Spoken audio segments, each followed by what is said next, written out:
Hi students, yesterday we studied about the modern concept of structure of atom. So first we do the quick revision of yesterday's topic. तो कल मैं पढ़ा था atom के structure को explain करने के लिए मॉडर्न कंसेप्ट क्या है, जिसको हम क्या बोलते हैं, क्वांटम मैकेनिकल मॉडल बोलते हैं। कहता था जो दो मेन ऑब्जेक्शंस है बोहर थ्योरी के, वो कहाँ से आए थे। कहता जब दो नए प्रिंसिपल क्या हुए थे, डेवलप हुए थे, जिसमें से फर्स्ट प्रिंसिपल क्या था, wave nature of material object. कहता जो मटेरियल ऑब्जेक्ट्स होते हैं वो क्या करते हैं, वेव नेचर शो करते हैं। कहता 1924 में डी ब्रॉगली ने बताया था, कहता जैसे लाइट है वो वेव और पार्टिकल प्रॉपर्टीज़ दोनों शो करती है, वैसे कहता जो सभी माइक्रोस्कोपिक मटेरियल पार्टिकल हैं जैसे इलेक्ट्रॉन, प्रोटॉन, एटम, मॉलिक्यूल्स, वो सभी क्या करते हैं, डुअल करैक्टर शो करते हैं। मीन्स वो पार्टिकल और वेव दोनों तरह से बिहेव करते हैं।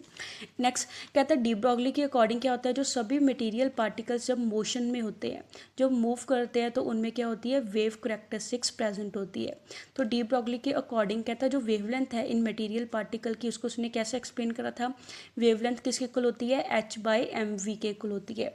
और मास इनटू वेलोसिटी को हम क्या बोलते हैं, मोमेंटम बोलते हैं। तो यहाँ से वेवलेंथ किसके इक्वल आ गई, h/p के इक्वल आ गई। h यहाँ पे प्लैंक कांस्टेंट है और p के इसको डिनोट करता है, मोमेंटम को डिनोट करता है। Next is derivation of de Broglie relationship. कहता जो डी ब्रॉगली का रिलेशनशिप था वो ड्राइव कहाँ से हुआ था। कहते जो डी ब्रॉगली का रिलेशनशिप था उसने दो मास एंड एनर्जी के रिलेशनशिप को कंबाइन करके दिया था। जो रिलेशनशिप किसने बताए थे, मैक्स प्लैंक और आइंस्टाइन ने दिए थे। नेक्स्ट इज कहता मैक्स प्लैंक के अकॉर्डिंग क्या था, जो फोटोन है लाइट का, जिसकी एनर्जी फ्रीक्वेंसी के साथ कैसे रिलेट करेगी, E=h/ν के इक्वल होती है। ऑल्सो कहता आइंस्टाइन के अकॉर्डिंग मास एंड एनर्जी कैसे रिलेट करते हैं, E=mc² के इक्वल होती है। इन दोनों लॉज को उसने क्या करा था, कंबाइन करा था। वहाँ से वेवलेंथ क्या आई थी, h/mc के इक्वल आई थी। बट कहता ये जो इक्वेशन है वो किसके लिए वैलिड है, फोटोन्स के लिए वैलिड है। कहता है फोटोन की इक्वेशन में अगर हम मास को मटेरियल पार्टिकल का मास पुट कर दें और लाइट की वेलोसिटी की जगह हम वेलोसिटी किसकी पुट कर दें, मटेरियल पार्टिकल की वेलोसिटी पुट कर दें, तो ये इक्वेशन किसके लिए अप्लाई होगी, मटेरियल पार्टिकल के ऊपर अप्लाई होती है। तो वेवलेंथ किसके इक्वल आ जाएगी, h/mv के इक्वल आ जाएगी। तो यहाँ से क्या पता चलता है, जो वेवलेंथ है मोमेंटम के क्या है, इनवर्सली प्रोपोर्शनल है। कहते जो वेव लाइक करैक्टर है इलेक्ट्रॉन का, उसकी हेल्प से हम क्या कर सकते हैं, इलेक्ट्रॉन माइक्रोस्कोप को बना सकते हैं। मीन्स जो बारीकी से चीज़ों को देख सके उस माइक्रोस्कोप को हम बना सकते हैं। Next is significance of de Broglie relationship. कहता जो डी ब्रॉगली का रिलेशनशिप है वो क्या चीज़ सिग्निफाई करता है, क्या चीज़ बताता है। कहता जो ड्यूल नेचर है मैटर की, एप्लीकेबल तो वो सभी मटेरियल ऑब्जेक्ट के ऊपर होती है, बट उसका जो सिग्निफिकेंस है वो किसके ऊपर होता है, सिर्फ माइक्रोस्कोपिक बॉडीज़ के ऊपर ही होता है। कहता लार्ज बॉडीज़ के लिए जो वेवलेंथ है वेव्स के साथ एसोसिएटेड होगी, उसकी वैल्यू क्या होती है, बहुत ज़्यादा स्मॉल वैल्यू होती है, उसको हम किसी भी अवेलेबल मेथड के साथ मेजर नहीं कर सकते। तो प्रैक्टिकली हम क्या मान के चलते हैं कि उनकी वेवलेंथ कोई होती नहीं है। कहते जो सभी मटेरियल बॉडीज़ हैं वो जब मोशन में होगी उनमें वेवलेंथ तो प्रेजेंट होती है, बट उस वेवलेंथ को मेजर हम किस में कर सकते हैं, सिर्फ माइक्रोस्कोपिक बॉडीज़ के केस में ही क्या कर सकते हैं, मेजर कर सकते हैं। जिसको हमने एक्सप्लेन करा था एग्जाम्पल लेके, इलेक्ट्रॉन और बॉल की एग्जाम्पल लेके एक्सप्लेन करा था। नेक्स्ट हमने पढ़ा था estimation of de Broglie wavelength, कि डी ब्रॉगली की वेवलेंथ को हम कैसे एस्टिमेट करते हैं। कहता है जब हम वोल्टेज अप्लाई करते हैं इलेक्ट्रॉन वोल्ट की, तब क्या करते हैं, इलेक्ट्रॉन रेस्टे क्या करता है, एक्सेलरेट करने लगता है, जिस वजह से उसमें क्या आ जाती है, किनेटिक एनर्जी आ जाती है। वहाँ से हमने रिलेशनशिप फाइंड आउट करा था कि वेवलेंथ किसके इक्वल होती है, 1.22 × 10⁻⁹ मीटर के इक्वल होती है। वहाँ से कहता है जो हमारे पास वेवलेंथ आती है वो नॉर्मल वेवलेंथ होती है, जो क्या बताती है, मॉलिक्यूल्स की बॉन्ड लेंथ को बताती है। तो कहता है जो इलेक्ट्रॉन की एक्सेलरेशन आती है इस तरीके से उसको हम यूज़ कर सकते हैं टेक्निक में इलेक्ट्रॉन डाइफ्रैक्शन की, ताकि हम क्या कर सकें, मॉलिक्यूलर स्ट्रक्चर है जो डिफरेंट मॉलिक्यूल्स का फाइंड आउट कर सके। Now we come to our today's topic, that is derivation of Bohr's postulate of quantization of angular momentum from de Broglie relationship। आज हम पढ़ेंगे कि जो बोहर ने अपने पॉस्टुलेट में डेरिवेशन दी थी कि जो एंगुलर मोमेंटम है इलेक्ट्रॉन का वो क्या होता है, क्वांटाइज होता है। उसने क्या बोला था कि MVR किसके इक्वल होता है, NH/2π के इक्वल होता है। उसको हम डी ब्रॉगली रिलेशनशिप के साथ कैसे एक्सप्लेन करते हैं। कहता है जो डी ब्रॉगली की इक्वेशन है उसकी हेल्प से हम क्या करते हैं, बोहर का पॉस्टुलेट है जो कि एंगुलर मोमेंटम क्या होता है, इलेक्ट्रॉन का क्वांटाइज होता है, उसको हम क्या करेंगे, एक्सप्लेन करेंगे। जैसे कहते हैं हम कंसिडर करते हैं कि इलेक्ट्रॉन मूव कर रहा है अराउंड दी न्यूक्लियस, किस फॉर्म में मूव कर रहा है, वेव की फॉर्म में मूव कर रहा है सर्कुलर ऑर्बिट में। उस सर्कुलर ऑर्बिट का रेडियस कितना है, r रेडियस है। कहते हैं जो वेव ट्रेन है इलेक्ट्रॉन की वो कॉन्टिन्यूसली इन फेस भी हो सकती है या फिर कॉन्टिन्यूसली आउट फेस भी हो सकती है।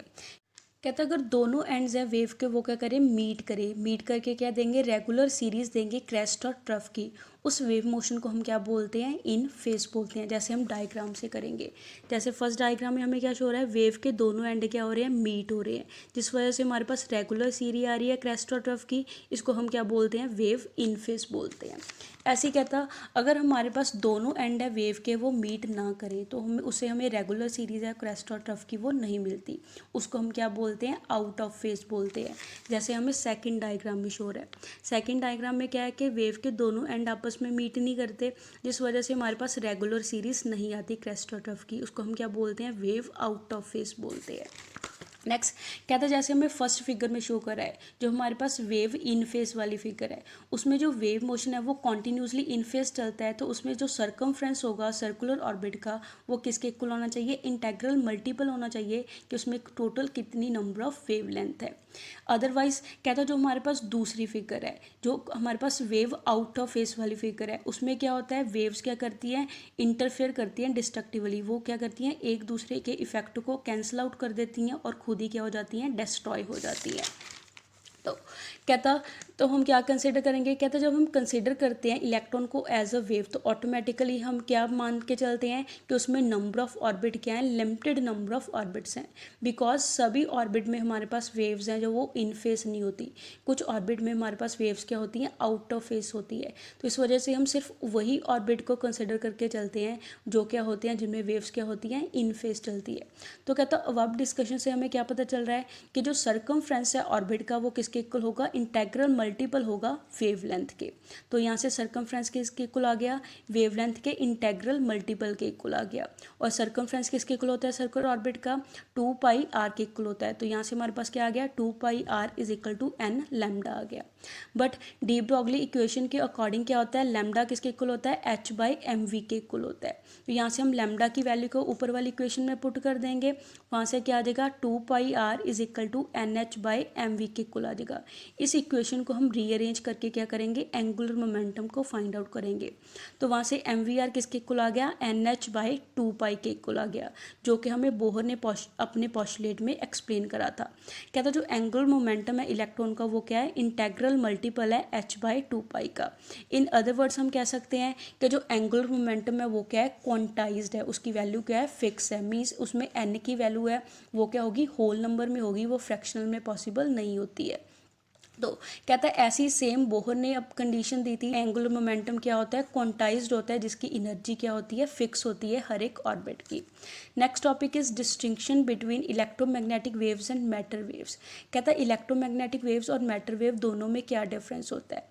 इलेक्ट्रोमैग्नेटिक वेव्स मीन्स जो लाइट की वेव्स है, मैटर वेव जो मटेरियल पार्टिकल की वेव्स है, दोनों में क्या डिफरेंस है। फर्स्ट डिफरेंस क्या है, कहता है जो इलेक्ट्रोमैग्नेटिक वेव्स होती हैं वो इलेक्ट्रिक और मैग्नेटिक फील्ड दोनों के साथ क्या होती हैं, एसोसिएटेड होती है, जुड़ी हुई होती है, जिनमें दोनों इलेक्ट्रिक और मैग्नेटिक फील्ड क्या होती हैं, एक दूसरे के परपेंडिकुलर होती हैं। ऑल्सो जिस डायरेक्शन में वेव प्रोपेगेट करती है जिसमें के उसके भी क्या होती हैं, परपेंडिकुलर होती हैं। ऑन दी अदर हैंड जो मैटर वेव्स है, मैटर वेव्स हमारे पास इलेक्ट्रिक और मैग्नेटिक फील्ड के साथ जुड़ी हुई नहीं होती है। नेक्स्ट सेकंड डिफरेंस क्या है, कहते हैं जो इलेक्ट्रोमैग्नेटिक वेव्स हैं वो क्या होती हैं, स्पेस में रेडिएट करती है, मीन्स उनको कोई भी मीडियम की ज़रूरत नहीं होती है।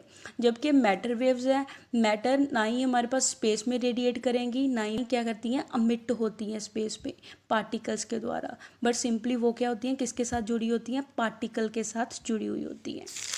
नेक्स्ट डिफरेंस इज, कहता जो हमारे पास इलेक्ट्रोमैग्नेटिक वेव्स हैं उनको ट्रैवल करने के लिए किसी मीडियम की ज़रूरत नहीं होती है। दैट मीन्स वो वेव किस में से पास हो सकती हैं, इवन वैक्यूम में से भी क्या हो सकती हैं, पास हो सकती है।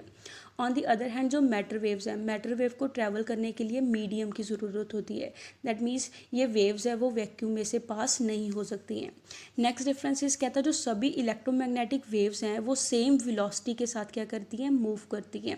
ऑन दी अदर हैंड जो मैटर वेव्स है, मैटर वेव क्या करती हैं, डिफरेंट वेलोसिटी के साथ मूव करती हैं। जैसे डिफरेंट मैटर होगा तो हर एक की वेलोसिटी भी क्या होती है, डिफरेंट वेलोसिटी होती है। नेक्स्ट डिफरेंस है, कहता है जो वेलोसिटी है सभी इलेक्ट्रोमैग्नेटिक वेव्स की वो किसके इक्वल होती है, लाइट की वेलोसिटी के इक्वल होती है। दैट इज 3 × 10⁸ मीटर पर सेकेंड के इक्वल होती है। ऑन दी अदर हैंड हमारे पास जो मैटर वेव्स है उनकी वेलोसिटी क्या होती है, जनरली कहता है हमारे पास लाइट की वेलोसिटी से लेस वैल्यू होती है। लास्ट डिफरेंस क्या है, कहता है जो वेवलेंथ है इलेक्ट्रोमैग्नेटिक रेडिएशंस की वो क्या होती है, बहुत ज़्यादा लार्ज वेवलेंथ होती है। उसको हम किस रिलेशन से फाइंड आउट करते हैं, lambda is equal to C by nu से फाइंड आउट करते हैं। यहाँ पे न्यू क्या है, फ्रीक्वेंसी है लाइट की, और सी क्या है, लाइट की स्पीड है। ऑन दी अदर हैंड कहता है जो मैटर वेव्स हैं, मैटर वेव की वेवलेंथ क्या होती है, शॉर्टर वेवलेंथ होती है। इसको हम डी ब्रॉगली रिलेशनशिप के साथ क्या करते हैं, फाइंड आउट करते हैं। उसका रिलेशनशिप क्या है, lambda is equal to H by M V के इक्वल है। नेक्स्ट टॉपिक को हम नेक्स्ट वीडियो में कंटिन्यू करेंगे।